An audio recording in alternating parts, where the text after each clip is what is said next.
Assalamualaikum warahmatullahi wabarakatuh. Perkenalkan, nama saya Rizky Fauji dari Fakultas Teknik Industri.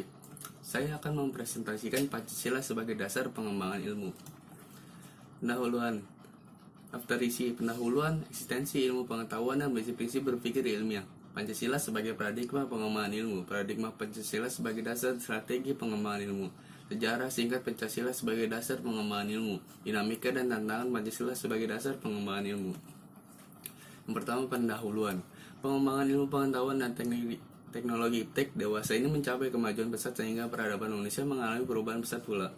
Pengembangan tersebut tidak dapat terlepas dari situasi yang melingkupinya. Artinya iptek selalu berkembang dalam suatu ruang budaya. Perkembangan iptek juga bersentuhan dengan nilai-nilai budaya dan agama sehingga di satu pihak dibutuhkan semangat objektivitas.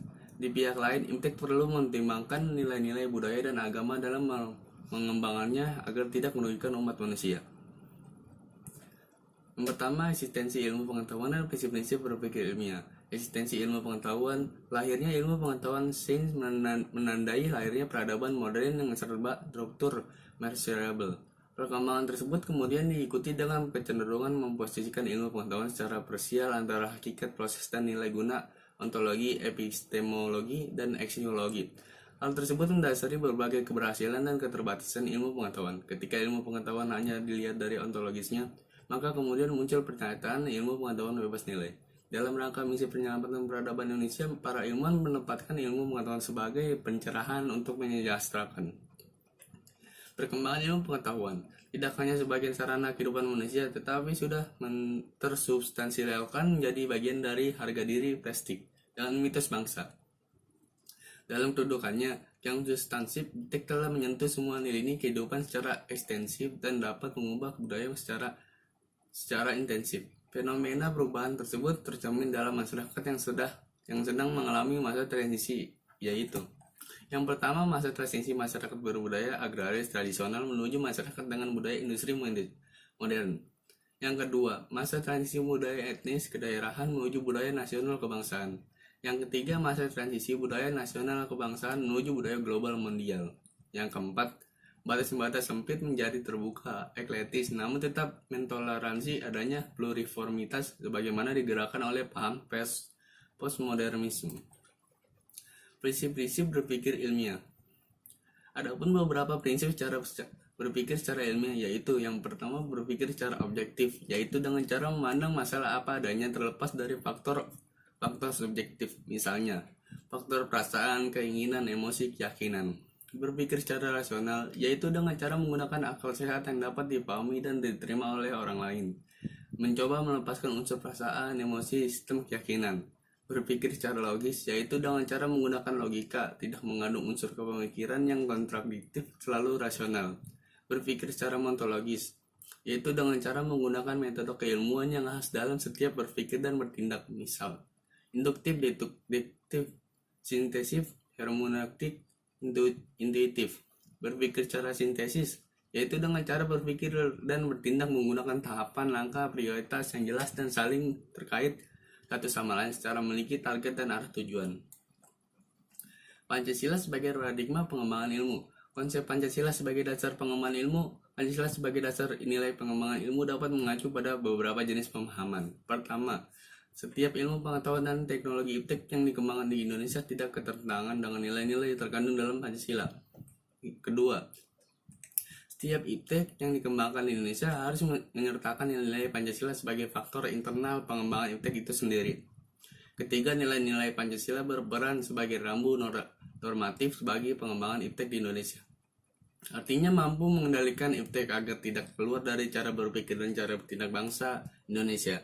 Keempat, setiap pengembangan iptek harus berakar dari budaya dan ideologi bangsa Indonesia sendiri, atau yang lebih dikenal dengan istilah indigenisasi ilmu mempribumian ilmu. Konsep Pancasila sebagai dasar pengembangan ilmu. Keempat, pengertian Pancasila sebagai dasar pengembangan ilmu tersebut mengandung konsekuensi yang berbeda-beda, yaitu konsekuensi poin yang pertama bermakna bahwa iptek tidak boleh bertentangan dengan nilai-nilai yang terkandung dalam Pancasila. Poin tersebut mengandung asumsi bahwa iptek berkembang secara otonom, kemudian dalam perjalanannya dilakukan adaptasi dengan nilai-nilai Pancasila. Konsekuensi poin kedua bermakna bahwa setiap iptek yang dikembangkan di Indonesia harus menyatakan nilai-nilai Pancasila sebagai faktor internal yang mengandaikan bahwa sejak awal mengembangkan iptek itu sudah harus melibatkan nilai-nilai Pancasila. Konsekuensi poin ketiga bermakna bahwa nilai-nilai Pancasila berperan sebagai rambu normatif bagi pengembangan iptek, mengasumsikan bahwa ada aturan main yang disebutkan oleh para ilmuwan sebelum ilmu dikembangkan. Konsekuensi poin keempat bermakna bahwa setiap pengembangan iptek harus berakar dari budaya dan ideologi bangsa Indonesia. Hal tersebut sebagai proses indigenisasi ilmu pengendalian bahwa Pancasila bukan hanya sebagai dasar nilai pengembangan ilmu, tapi sudah menjadi paradigma ilmu yang berkembang di Indonesia. Paradigma Pancasila sebagai dasar strategi pengembangan ilmu. Paradigma pengembangan menangan pendasar dari para ilmuwan yang tentang yang menjadi pokok persoalan suatu cabang ilmu pengetahuan. Istilah ini paradigma pada mulanya dipakai dalam bidang filsafat ilmu pengetahuan. Menurut Thomas Kuhn, orang yang pertama kali mengemukakan istilah tersebut menyatakan bahwa ilmu pada waktu tertentu didominasi oleh suatu paradigma. Maka paradigma sebagai alat bantu para ilmuwan dalam menunjukkan apa yang harus pelajari, apa yang harus jawab, bagaimana seharusnya dalam menjawab, dan aturan-aturan yang bagaimana yang harus dijalankan dalam mengetahui persoalan tersebut. Adapun peranan nilai-nilai dalam setiap sila dalam Pancasila sebagai berikut. Sila pertama, ketuhanan yang Maha Esa. Sila ini melengkapi ilmu pengetahuan dan menyeimbangkan antara rasional dan irasional, antara rasa dan akal. Sila kedua, kemanusiaan yang adil dan beradab. Sila ini memberi arah dan mengendalikan ilmu pengetahuan sesuai fungsinya, yaitu untuk kemanusiaan, tidak hanya untuk kelompok lapisan tertentu. Sila ketiga, persatuan Indonesia. Sila ini mengkomplementasikan universalisme dalam sila-sila yang lain, sehingga suprasistem tidak mengabaikan sistem dan subsistem. Sila keempat, kerakyatan yang dipimpin oleh hikmah kebijaksanaan dalam permusyawaratan dan perwakilan. Sila ini bermakna mengimbangi otodinamika ilmu pengetahuan dan teknologi. Eksperimentasi, penerapan, dan penyebaran ilmu pengetahuan harus demokratis dalam dapat dimusyawarahkan secara perwakilan.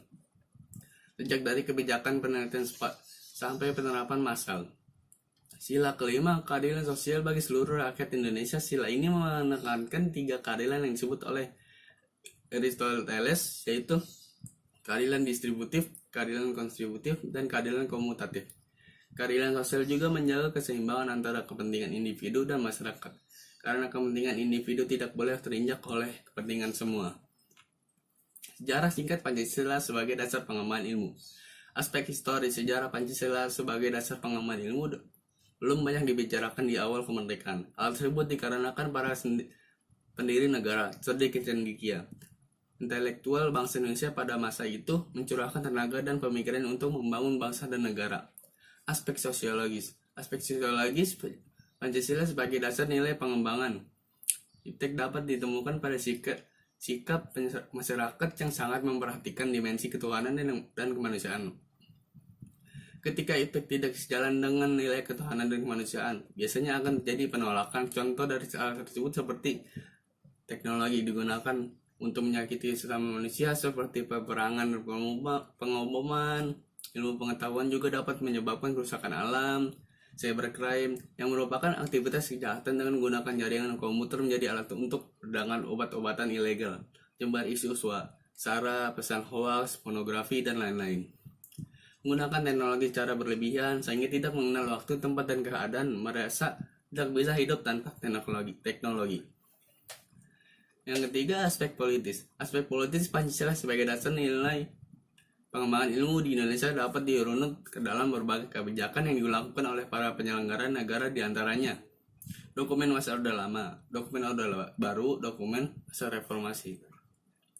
Dinamika dan tantangan Pancasila sebagai dasar pengembangan ilmu. Dinamika yang dihadapi oleh Pancasila sebagai pengembangan ilmu adalah belum dibicarakan secara eksplisit oleh para penyelenggara negara sejak Orde Lama sampai era Reformasi. Pada umumnya hanya menyinggung masalah pentingnya keterkaitan antara pengembangan ilmu dan dimensi kemanusiaan humanisme. Kajian tentang Pancasila sebagai dasar nilai pengembangan ilmu baru mendapat perhatian yang lebih khusus dan eksplisit oleh kaum intelektual dan beberapa perguruan tinggi, khususnya Universitas Gadjah Mada yang menyelenggarakan seminar nasional tentang Pancasila sebagai pengembangan ilmu pada tahun 1987 dan simposium dan sarasehan nasional tentang Pancasila sebagai paradigma ilmu pengetahuan dan pengembangan nasional pada tahun 2006. Namun pada kurun waktu akhir-akhir ini belum ada lagi suatu upaya untuk mengaktualisasikan nilai-nilai Pancasila dalam kaitan dengan pengembangan iptek di Indonesia. Kemudian ada beberapa bentuk tentangan terhadap sebagai dasar pengembangan iptek di Indonesia, yaitu yang pertama, kapitalitas yang sebagai penguasa perekonomian dunia termasuk Indonesia. Akibatnya ruang bagi penerapan nilai-nilai Pancasila sebagai dasar pengembangan ilmu menjadi terbatas. Globalisasi yang menyebabkan lemahnya daya saing bangsa Indonesia dan mengembangkan iptek sehingga Indonesia lebih kedudukannya sebagai konsumen daripada produsen dibandingkan negara-negara lain. Yang ketiga, konsumerisme menyebabkan negara Indonesia menjadi pasar bagi produk teknologi negara lain lebih maju ipteknya. Pancasila sebagai pengembangan ilmu baru pada taraf wacana yang belum berada pada tingkat aplikasi kebijakan negara. Terima kasih atas presentasi dari saya, Rizky Fauji. Saya ucapkan terima kasih. Wabillahi taufiq walhidayah. Wassalamualaikum warahmatullahi wabarakatuh.